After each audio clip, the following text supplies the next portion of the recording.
नमस्कार फ्रेंड्स, कैसे हैं आप सब। आशा करती हूँ सभी बहुत अच्छे होंगे। मैं पूजा वेलकम करती हूँ आप सभी का आपके अपने YouTube चैनल अंकित वास्तु ज्ञान में। आज मैं आपको इस वीडियो के माध्यम से पौष महात्म्य कथा की 24वें अध्याय का श्रवण करवाने जा रही हूँ। हम सुनते हैं मणिग्रीव ने अपनी जीवन गाथा किस प्रकार सुनाई।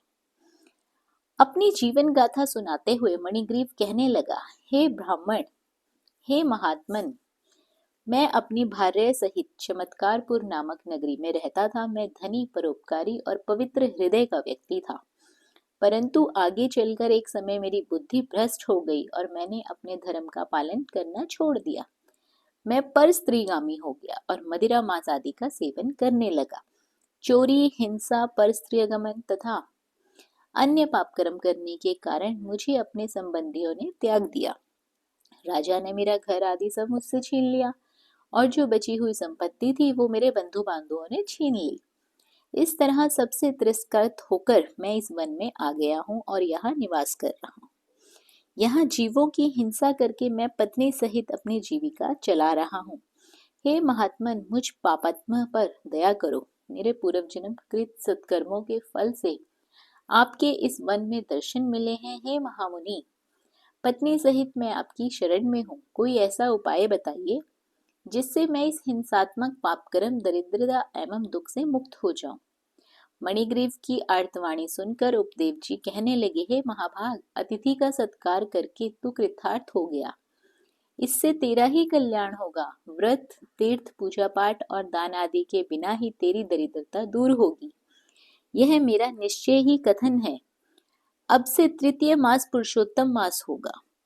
तुम अपनी पत्नी सहित भगवान पुरुषोत्तम की प्रसन्नता के लिए दीपदान करना, जिससे तेरी यह दरिद्रता समूल नाश होगी प्राप्त होगी।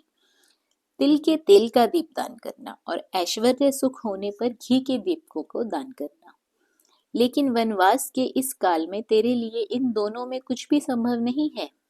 इससे सरोवर में स्नान करके तुम मास भर वन में दीपक जलाकर दीपदान करते रहना।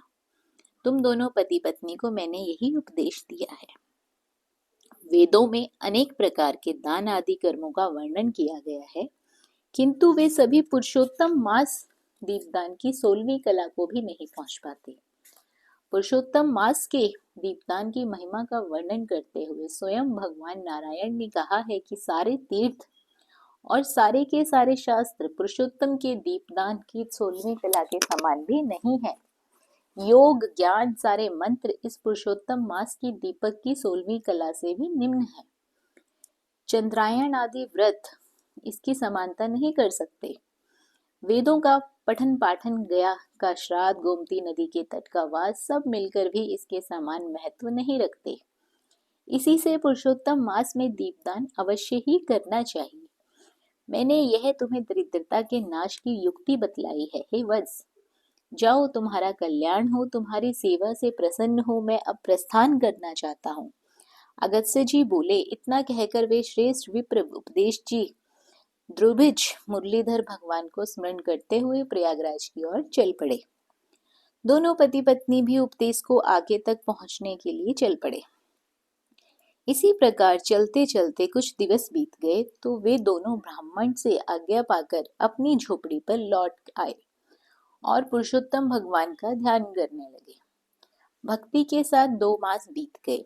पुरुषोत्तम मास के शुरू होने पर उन्होंने सावधानी से इंगुदी के तेल का दीपक संपूर्ण मास प्रज्वलित किया और व्रत नियम में रहकर उन्होंने संपूर्ण मास व्यतीत किया।